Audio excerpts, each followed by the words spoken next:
sur son trône, s'il ne voit plus aujourd'hui toutes les bêtises, c'est à cause du sang de Jésus. Alors quand nous nous approchons devant Dieu avec l'offrande, Dieu entend ta voix, mais il touche le corps de Jésus. Quand moi je prie, il dit j'entends la voix de Mukendi, mais le corps, c'est le corps de Jésus.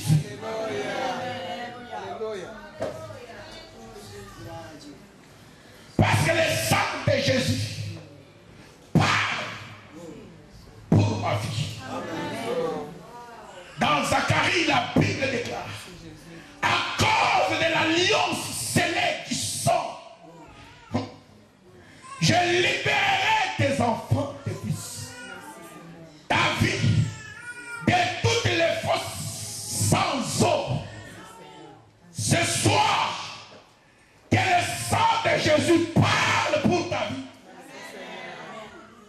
Parce que chaque gouttelette de sang de Jésus a parlé. Que ce sang parle ce soir pour ta santé. Que le sang de Jésus parle ce soir pour ton mariage.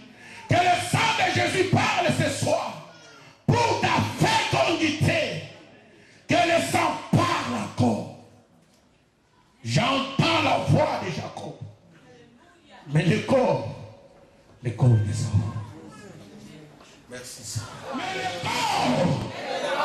le corps couvert par le sang de Jésus.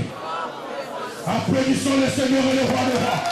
Applaudissons le Seigneur et le roi des rois. Il est Dieu, il est le Seigneur. Le sang parle pour ta vie. Le sang parle pour ta santé ce soir.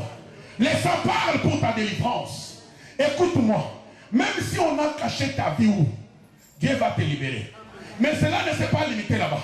Plus tard, Jacob a eu des enfants. Parce que nous allons prier pour que tu sors aujourd'hui. Je te confirme aujourd'hui. Aux Obima. Aux Obima. Tu vas sortir de ce soir de cette situation. Même si on a bloqué, tu vas sortir. Parce que les sang parlent. J'entends le bruit qui annonce ta délivrance. J'entends le bruit qui annonce ta santé. Ce soir, la Bible déclare, Jacob a eu 2 enfants. Mais plus tard, un des enfants, Judas, va mettre au monde des enfants. Un de ses enfants va se marier à Tamar. Alors l'enfant est mort. Que Dieu vous bénisse. Et Tamar est restée veuve. C'est écrit dans Genèse 38. Tamar est restée veuve. Et l'autre a refusé de prendre la femme de son frère, comme en était la coutume. Et Dieu l'a frappé. Et le second aussi a dit non. Et Tamar est restée. Personne ne pouvait la regarder, veuve. Alors, le beau-père, Jacob, va se lever un jour pour aller voir ceux qui tondaient ses brebis. La Bible déclare, on dit à Tamar, regarde ton beau-père. Il est en train de descendre. Déguise-toi à une femme prostituée. Comme ça, il viendra vers toi. Tu auras des enfants. Parce que si tu attends, il est déjà vieux. Et tu peux rester comme ça. Et Tamar, par risque, elle est sortie. Comme une prostituée, elle s'est voilée. Et Jacob, en descendant, il a rencontré Tamar. Tamar lui dit, je n'ai pas besoin de ton argent. Mais si tu veux aller avec moi, donne seulement ton bâton livre des commandements, l'esprit de justice chrétienne. Donne ça comme un gage. Le lendemain, tu prendras. Il a fait son calcul.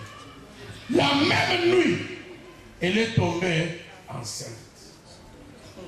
La grossesse de qui? De son beau-père. Quelle honte dans le village. Alors Jacob apprendra que Tamar, sa belle-fille, est enceinte. On dit, mais on doit appeler tous les villageois. La personne est fautive. Tamar, calmement, calme. Ça, c'est moi qui compose.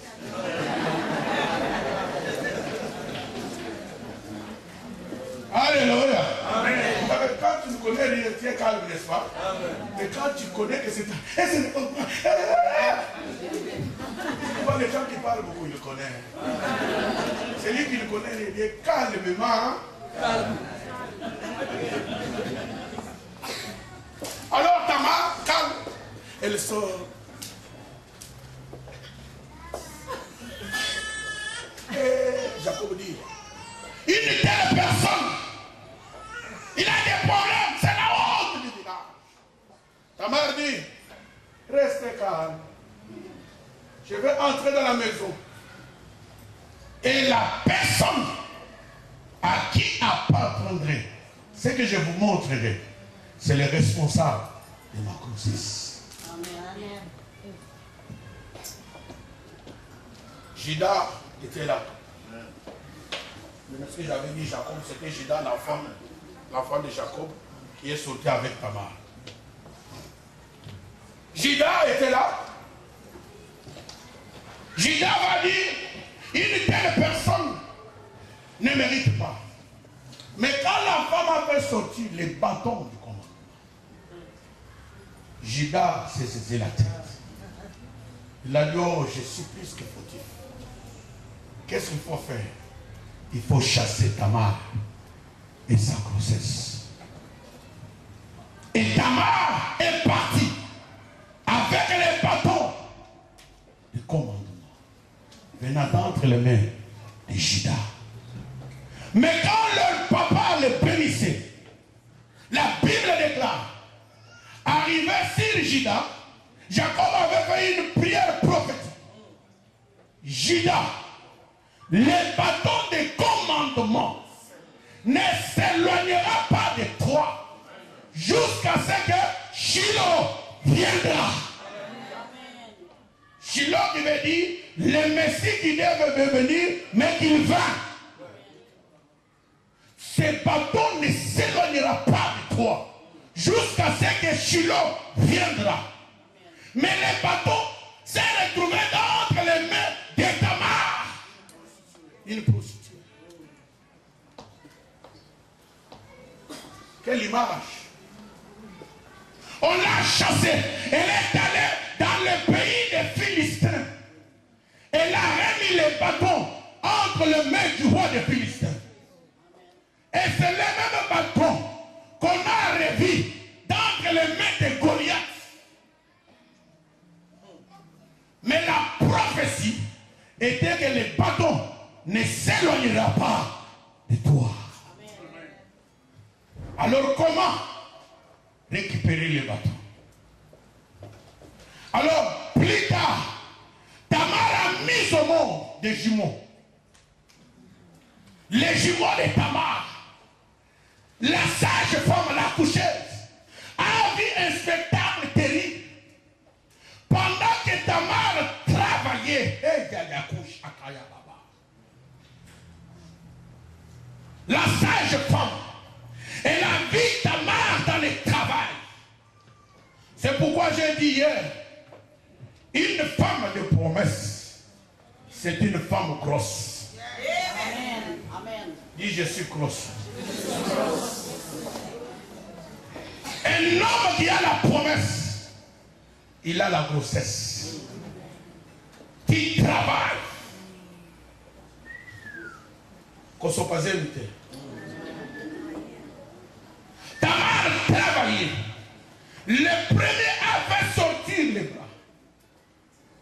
Et la sage femme a pris un fil de cramoisi et l'a mis sur la tête. Elle se disait, comme ils sont jumeaux à la sortie, je saurai comment distinguer le premier et le second. Amen. Et subitement, la main est retournée dans le ventre de Tamar. Tout était bloqué, il n'y avait pas de sortie. Oh Jésus. Quand Tamar poussait, hey, la sage femme s'attendait de voir le premier qui avait le fil de cramoisi sortir.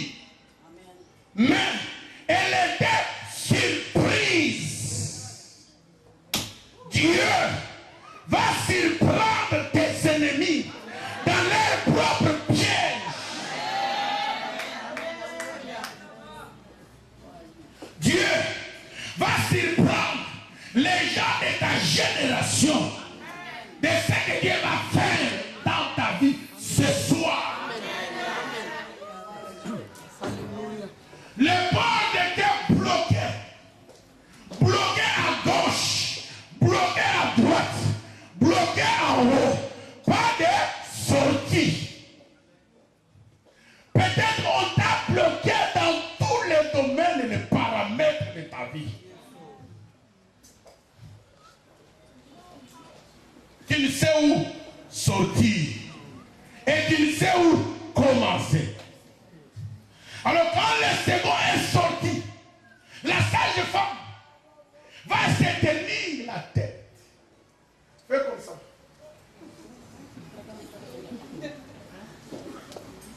C'est comme si tu t'étonnes. Quand tu as un problème, tu fais quoi? Ouvre vraiment la bouche. Alléluia. Amen. La femme accoucheuse s'est étonnée. Elle a posé la question. Par où était-il sorti? Et elle donna le nom à cet enfant. Pérette. Pérette qui veut dire trou, brèche, porte, passage, percée. C'est là que le nom percé est venu. Pérette, percée. Obimeli, wap.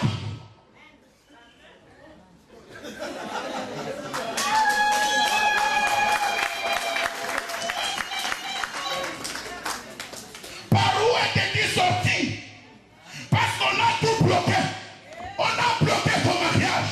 On a bloqué ta fécondité. On a bloqué ta santé. On a dit que par toi, il n'y a pas de passage. Il n'y a pas de sortie. Mais j'ai une bonne nouvelle ce soir. Quand le sang de Jésus parle, il sort. Et tes ennemis vont se tenir la tête. Ils vont dire, wapi. Parce qu'on avait tout bloqué. Il n'y avait pas de sortie. Mais comment tu es sorti?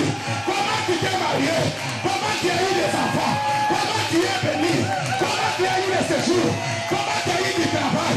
Comment tu as eu cette femme? Comment tu t'es marié? Comment tu es en bonne santé? Qui est sorti par où? Jésus. Parce qu'ils avaient tout bloqué. Il y a des hommes passage. Il y a des églises passage. Il y a des femmes passage. Tu rencontres une telle femme, ta vie change. Tu rencontres un tel homme, ta vie change. Il y a des femmes qui ont été dans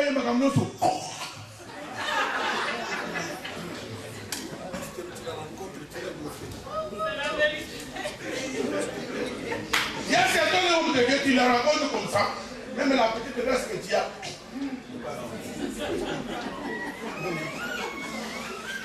Pèse-moi nous passage.